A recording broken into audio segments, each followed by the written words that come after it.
Guys चलिए video start करता है। हम लोग मोल कॉन्सेप्ट का lecture 2 ideal gas off equation पढ़ने वाले हैं। तो हम लोग ये जान लेते हैं आइडियल गैस ऑफ इक्वेशन होता क्या है। तो PV is equal to NRT हम लोग जब लिखते हैं इसको हम लोग आइडियल गैस इक्वेशन कहते हैं। PV is equal to NRT को हम लोग आइडियल गैस इक्वेशन कहते हैं। इसमें पी जो है वो रिप्रेजेंट करता है गैस ऑफ प्रेशर को, गैस प्रेशर को इन एटीएम, ठीक है। और ये हम लोग का जो वी है वो रिप्रेजेंट करता है volume of vessel, volume of vessel in litre, ठीक है। आगे हम लोग के पास है एन, तो यहाँ पे जो एन है रिप्रेजेंट करता है मोल्स ऑफ गैस को, मोल्स ऑफ गैस।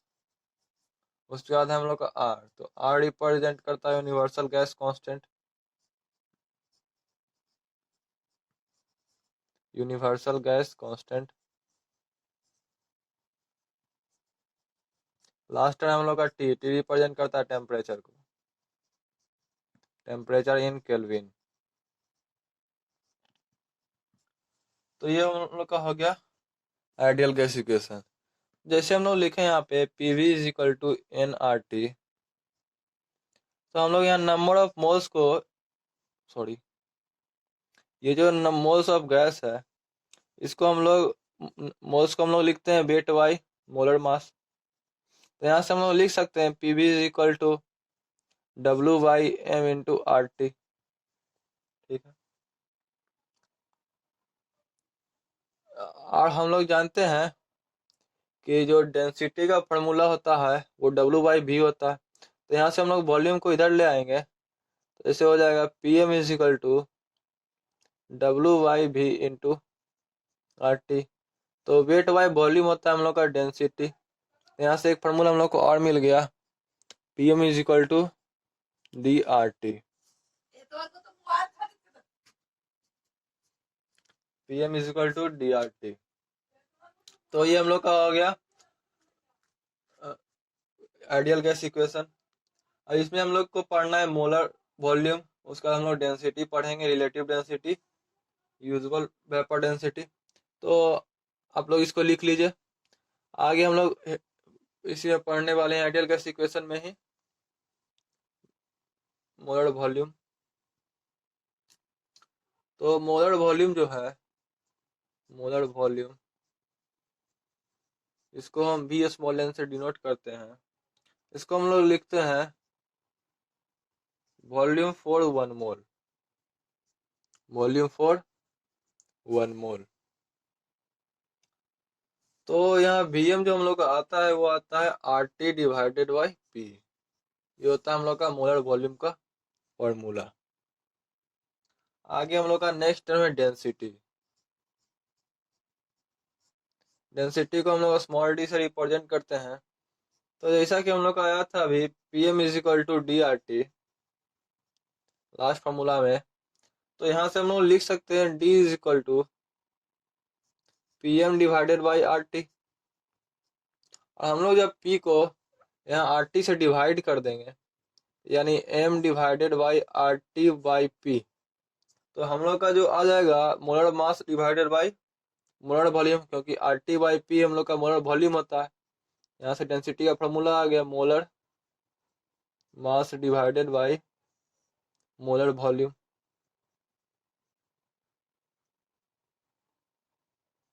ठीक है।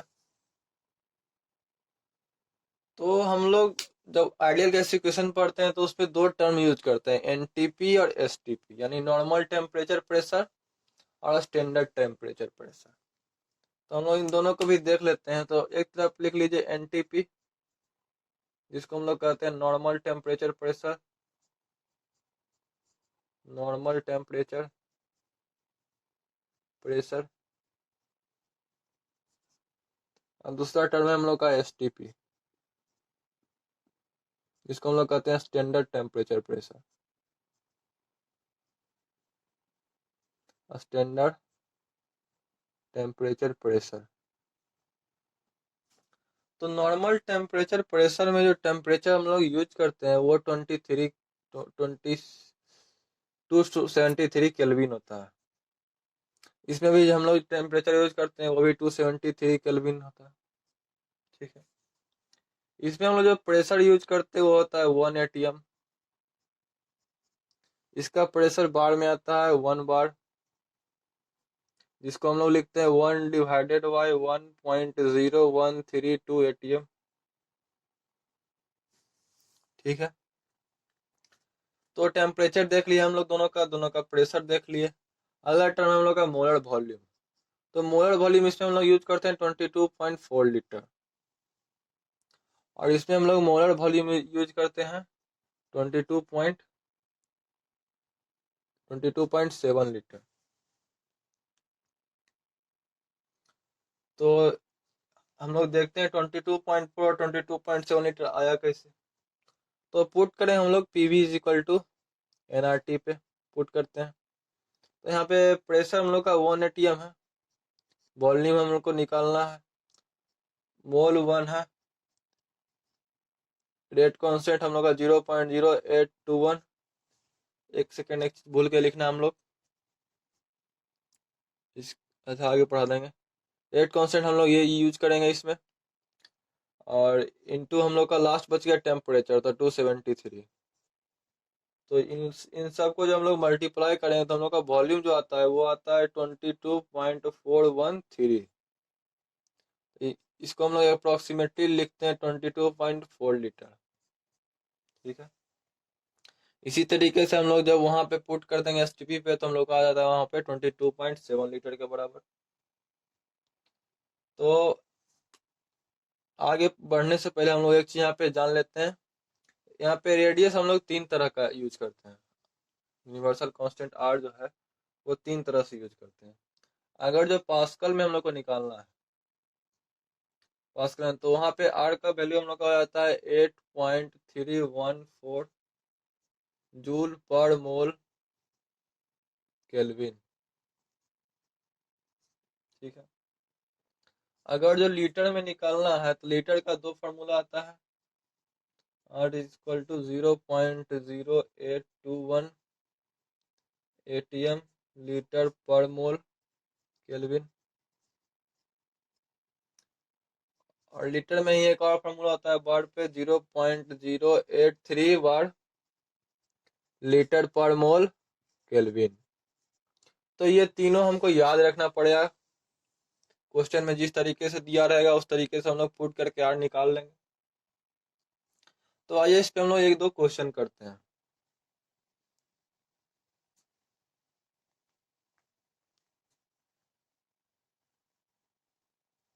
तो सबसे पहला क्वेश्चन लिखिएगा, से हम लोग को दे दिया 12.011 into 10⁻24 molecules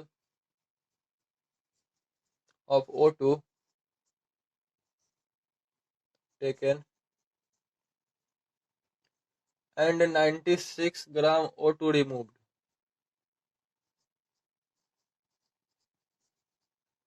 So CL calculate the volume of O2 left at NTP। यहाँ पे एनटीपी में हम लोग को निकालना है वॉल्यूम कैलकुलेट करके O2 का कितना बच गया। तो 12.011 हम लोग को इंटू 10⁻24 मॉलिक्यूल्स दे दिया है O2 का। ऑक्सीजन का इतना मॉलिक्यूल्स हम लोग को दे दिया, जिसमें से 96 ग्राम O2 निकाल दिया। तो सबसे पहले इसमें ग्राम में निकाला हम लोग को, मॉलिक्यूल्स में दिया, तो सबसे पहले हम लोग को मॉलिक्यूल्स को मोल में चेंज करके ग्राम में लाना पड़ेगा, कितना ग्राम हम लोग को ये दिया है मॉलिक्यूल्स। तो number of moles of O2 जब हम लोग निकाल लेंगे तो वो हो जाएगा 12.011 इंटू 10⁻24 डिवाइडेड बाई विगार्डो नंबर, तो 6.022 इंटू 10⁻23। तो यहाँ से आ जाएगा हम लोग का 20 मोल। इससे ये कट जाएगा, इससे 2 बार में ये कट जाएगा। यहाँ से हम लोग का आ गया 20 मोल। तो 1 मोल ऑफ O2 32 ग्राम का होता है। तो 96 ग्राम हम लोग को निकालना है यहाँ से। तो 96 डिवाइडेड बाई 32 यानी कि 3 मोल हम लोग को 3 मोल निकालना है। तो कितना बच गया, लेफ्ट मोल्स, तो 20 - 3, तो 17 मोल बच गया। ये तो हम लोग का अब निकल गया मोल्स। हम लोग को निकालना है यहाँ पे वॉल्यूम। तो हम लोग लिखेंगे volume of O2 is equal to 17 into 22.4। तो यहाँ से हम लोग का आ जाएगा 380.8 लीटर। आप लोग आंसर चेक कर लीजिएगा, ऐसे तो आंसर सही है। हमें एनटीवी पे निकाल दिए हैं, आप लोग एसटीवी पे निकालना चाहते हैं एसटीवी पे निकाल सकते हैं। तो ये हम लोग का आइडियल गैस इक्वेशन खत्म हुआ। तो अभी तक हम लोग जैसे आप फर्स्ट लेक्चर में पढ़े थे, सेकंड लेक्चर दोनों को रिवाइज कर लेते हैं थोड़ा सा।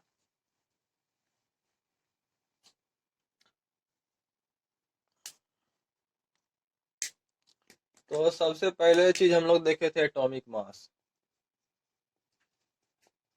एटॉमिक मास जिसको हम लोग बोलते हैं mass of an atom. Mass of an atom. उसके बाद हम लोग देखे थे मॉलिक्यूलर मास। मॉलिक्यूलर मास इसको हम लोग बोलते हैं mass of A molecules.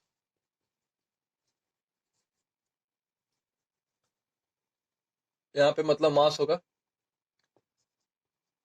Third number हम लोग का था gram atomic mass. Gram atomic mass.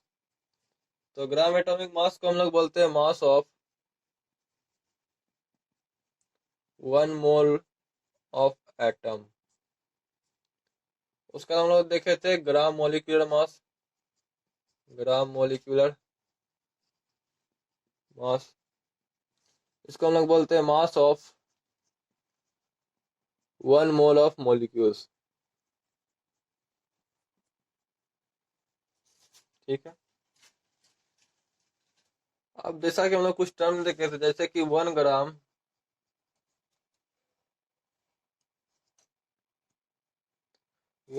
Of atom को 1 ग्राम ऑफ एटम रिप्रेजेंट करता है। रिप्रेजेंट 1 मोल ऑफ एटम को 1 मोल ऑफ एटम को 1 ग्राम ऑफ मॉलिक्यूल्स रिप्रेजेंट करता है 1 मोल ऑफ मॉलिक्यूल्स को। और 1 ग्राम ऑफ आयन रिप्रेजेंट करता है 1 मोल ऑफ आयन को। ठीक है। और अभी हम लोग देख लिए PV is equal to NRT ideal gas equation. PM is equal to DRT और PV is equal to WYM into RT। इतना चीज हम लोग अभी तक पढ़ चुके हैं। और एक डेंसिटी का फॉर्मूला हम लोग का भी आया था, molar mass by molar volume. Molar mass divided by molar volume. तो हम लोग एक बार रिवाइज भी कर लिए, आइडियल गैस इक्वेशन तक हम लोग का खत्म हो गया। तो आइडियल गैस इक्वेशन के बाद हम लोग को कुछ टर्म यहाँ पढ़ना पड़ता है, law.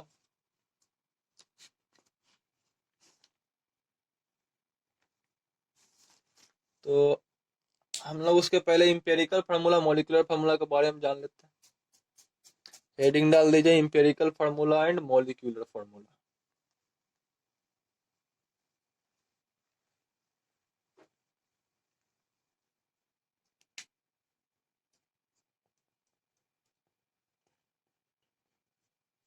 Empirical and molecular formula.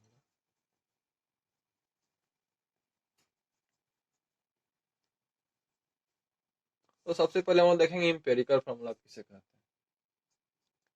तो it is a formula which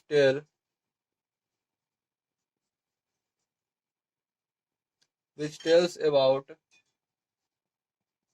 the simplest whole number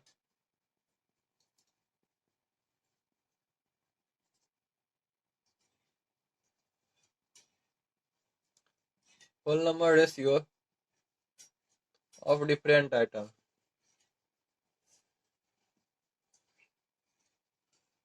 present in compound.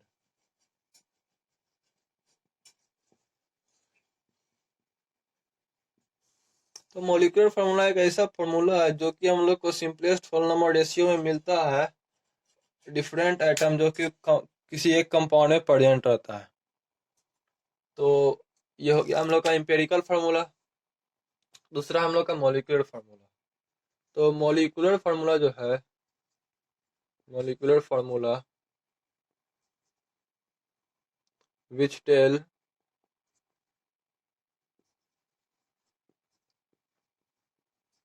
about the exact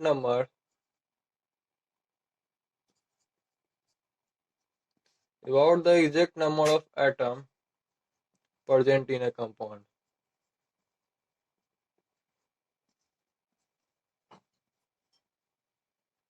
अगर किसी कंपाउंड में exact number of atom present है तो उसको हम लोग मॉलिक्यूलर फार्मूला कहेंगे। और अगर किसी कंपाउंड में होल नंबर रेशियो में डिफरेंट आइटम का सिंपलेस्ट होल नंबर रेशियो में कंपाउंड का प्रेजेंट है तो उसको हम लोग इंपेरिकल फार्मूला कहेंगे। एग्जांपल में जैसे हम लोग लेते हैं ग्लूकोज। तो ग्लूकोज का जो मॉलिक्यूलर फार्मूला होगा, मॉलिक्यूलर फार्मूला वो होता है हम लोग का C6H12O6। और इसी को जब हम लोग चेंज करेंगे इंपेरिकल फार्मूला में तो ये हम लोग का होल नंबर रेशियो में आ जाएगा CH2O। ये हो गया हम लोग का इंपेरिकल फार्मूला, ये हो गया हम लोग का मॉलिक्यूलर फार्मूला। अब हम लोग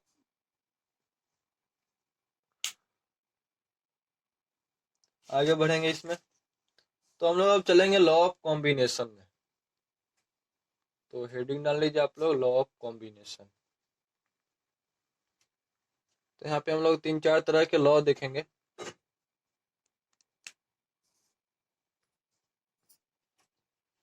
laws of combination, chemical combination.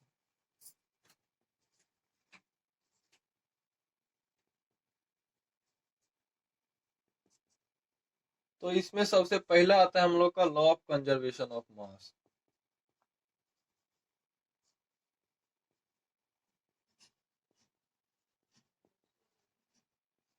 Law of conservation of mass, इसमें होता क्या है, मास कैन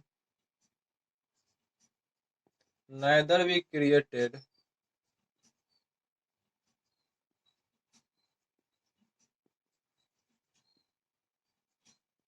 nor destroy।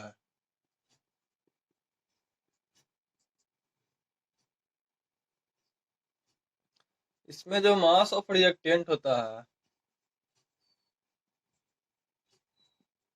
ये बताता है कि मास ऑफ रिएक्टेंट जो है वो मास ऑफ प्रोडक्ट के बराबर होता है, दोनों बराबर होता है एक दूसरे के। दूसरा लॉ हम लोग का लॉ ऑफ डेफिनेट प्रोपोर्शन।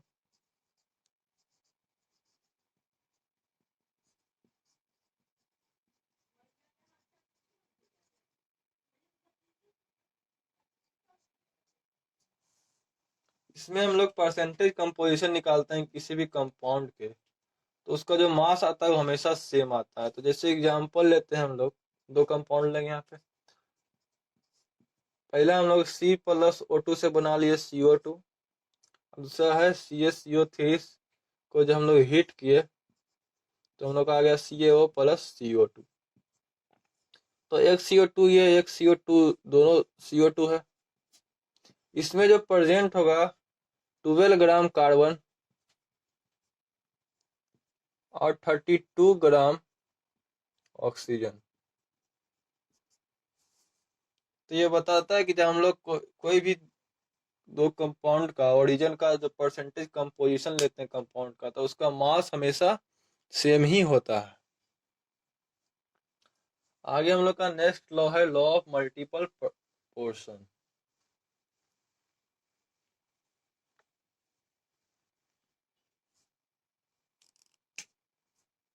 तीसरा लॉ है हम लोग का लॉ ऑफ मल्टीपल प्रोपोर्शन। इसमें होता क्या है, जब दो और दो से ज्यादा एलिमेंट रिएक्ट करता है एक दूसरे के साथ तो मल्टीपल प्रोडक्ट बनाता है फॉर ए फिक्स मास। तो उसमें एक एलिमेंट का जो मास होगा वो हमेशा फिक्स रहता है। तो जो कि हम लोग को सिंपल होल नंबर रेशियो मिलता है। इसका हम लोग लिखेंगे इफ टू और मोर element react with each other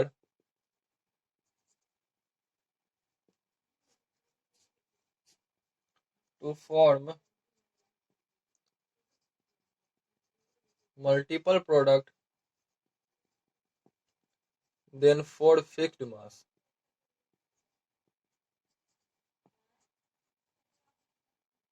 Then for fixed mass of one element ratio of mass of other element bears simple whole number ratio.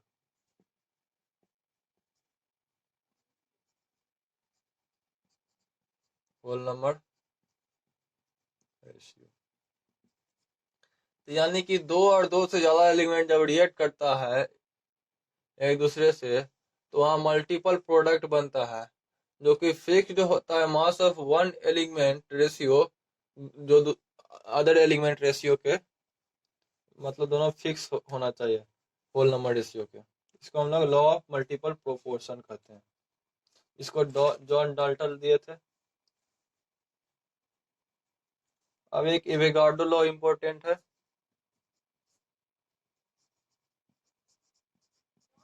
Avogadro law, इसमें होता क्या है, equal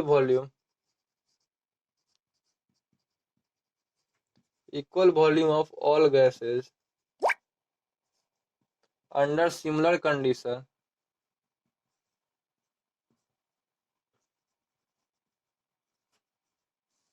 contain equal number of molecules। Equal number of all gases under similar condition contain equal number of molecules। ये Avogadro law होता। अब आगे हम लोग चलेंगे इसमें।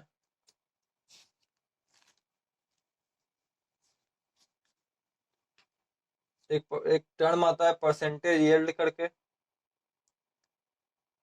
ये सब आगे हम लोग परसेंटेज यील्ड के बारे में थोड़ा सा पढ़ लेते हैं, उसके बाद परसेंटेज प्योरिटी पढ़ लेंगे। तो जैसा कि परसेंटेज यील्ड होता है,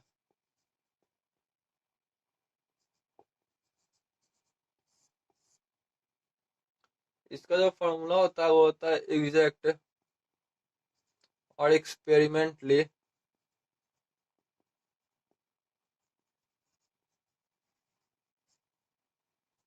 obtained value of product, obtained value of product is divided by theoretically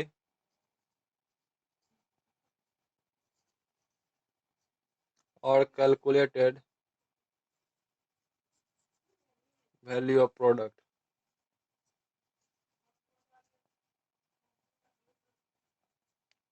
into 100। ये होता है हमारा परसेंटेज यील्ड।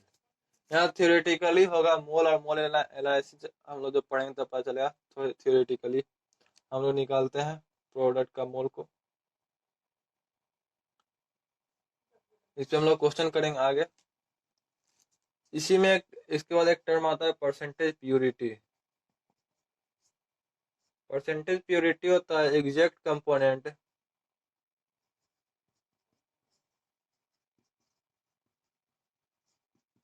of reactant